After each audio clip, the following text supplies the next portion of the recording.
Welcome to my channel Priyanka Pal 9939। আজকে আমি আপনাদের সাথে খুবই সহজ পদ্ধতিতে উত্তাপামের রেসিপি নিয়ে চলে এসেছি, তো দেখতে থাকুন।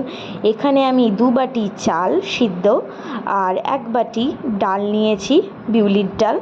এটা আমি সন্ধেবেলা ভিজিয়ে রেখেছিলাম আর রাত্রিবেলা বেটে নিয়েছিলাম, রেখে ওভারনাইট রেখেছিলাম সকালবেলা করব বলে। তো এখানে আমি ব্যাটারটা একটু ফেটিয়ে নিচ্ছি। আর এখানে দেখে নাও, নিজেদের ইচ্ছা মতো আপনারা সবজি ইউজ করতে পারেন। এখানে আমি এই কটাই সবজি ইউজ করেছি: গাজর, পেঁয়াজ, ক্যাপসিকাম, টমেটো।